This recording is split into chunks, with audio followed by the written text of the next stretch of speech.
पिछले 36 घंटे में इस देश के आम आदमी का, जो सरकारी नौकर है, जो गरीब middle class, lower middle class है, किसी के पास अगर 1 लाख की पूंजी होती है तो वो ये सोचता है कि मैं लाइफ इंश्योरेंस कंपनी में लाइफ इंश्योरेंस करा लूं।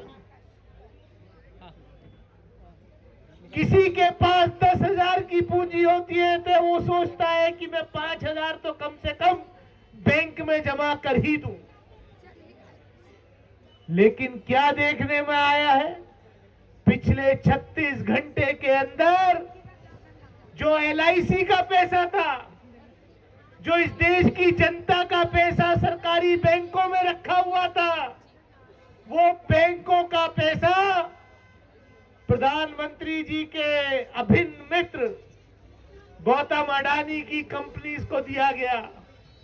LIC को प्रेशर दिया गया सरकार की तरफ से कि LIC अडानी की कंपनी के शेयर खरीदे, और पिछले 36 घंटे में 4 लाख करोड़ से ज्यादा वो पैसा जो इस देश की जनता का है, वो अडानी के बाप का पैसा नहीं है, या उन लोगों का पैसा नहीं है जो सरकार में बैठे उन्होंने जो है अपने दोस्त को दे दिया। वो जनता का पैसा है। 4 लाख करोड़ रुपया डूब गया इंटरनेशनल मार्केट में, शेयर मार्केट में। अब क्या है कि वो चर्चा का विषय ना बने, उस पे मीडिया में कोई डिस्कशन ना हो, वो जनता के बीच में विषय ना बने, तो एज यूजुअल जो IT सेल बैठा हुआ है, जो सरकार के लोग बैठे हुए हैं, उन्होंने एक नया शोषा छोड़ दिया कि मुगल गार्डन के अंदर, राष्ट्रपति भवन के अंदर जो गार्डन था उसका नाम मुगल गार्डन था, और वो मुगलों ने नहीं बनवाया था, वो उन अंग्रेजों ने बनाया जिन्होंने मुगलों को हराया था। उन्होंने उसका नाम मुगल गार्डन रखा था। उसका नाम बदल के कि अमृत उद्यान करो। कौन सा फर्क पड़ रहा है? आप अमृत उद्यान रखो, लेकिन इस देश के किसानों को, इस देश के नौजवानों को विष पिलाने का काम मत करो, मत करो, मत करो।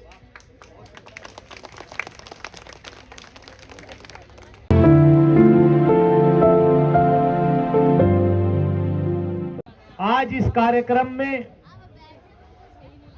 जो लोग यहां मौजूद हैं, मैं उनको सलाम करता हूं कि जिस तरीके का नफरत का माहौल इस देश में बनाया जा रहा है, वो कभी नहीं रहा। लेकिन उसके साथ साथ मैं ये भी कहना चाहता हूं कि आप जो सत्ता में बैठे हुए लोग हैं, वो इस नए भारत के निर्माण में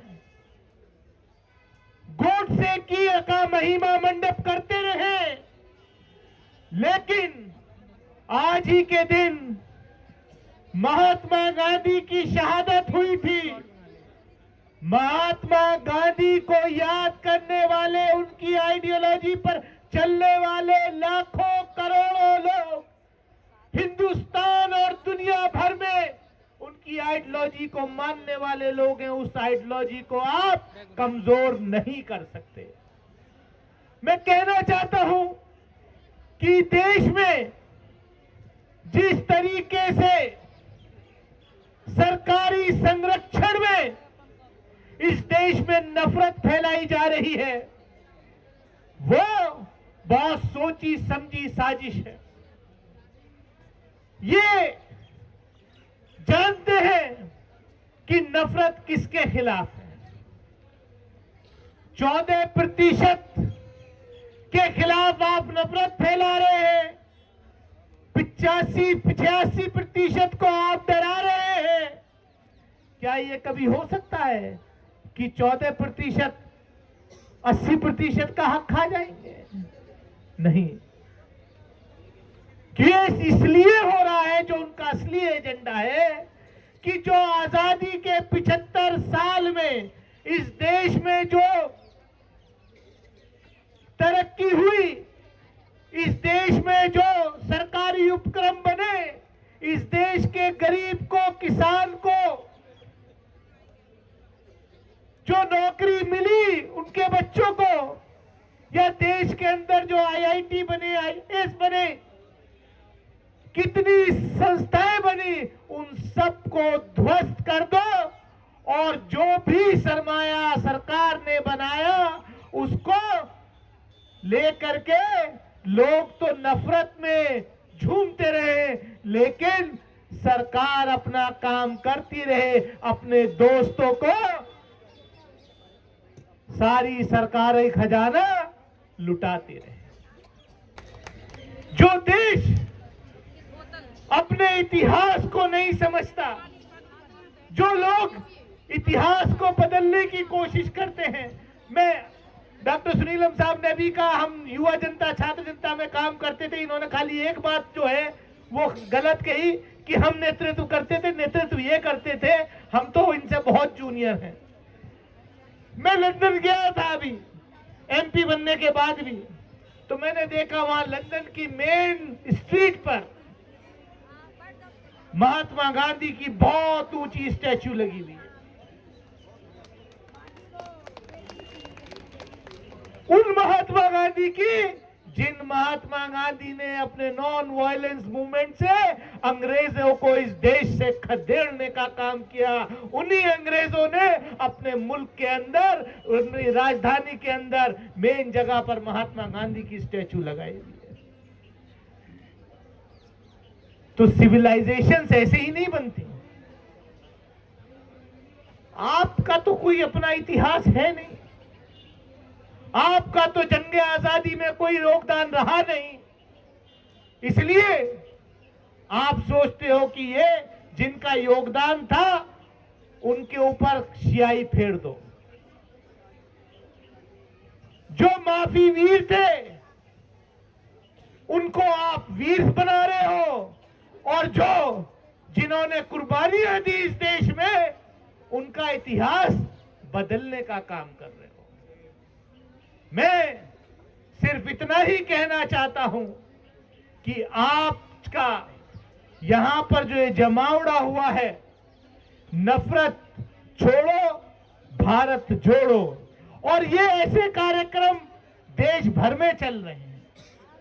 मैं सलाम करता हूं और मैं ये कहता हूं कि ये लड़ाई सिर्फ इन लोगों की नहीं है जो यहां बैठे हैं, ये एक एक जो इस देश में भाईचारा चाहता है, इस देश की तरक्की चाहता है, उन सबको मिलजुल करके लड़नी पड़ेगी।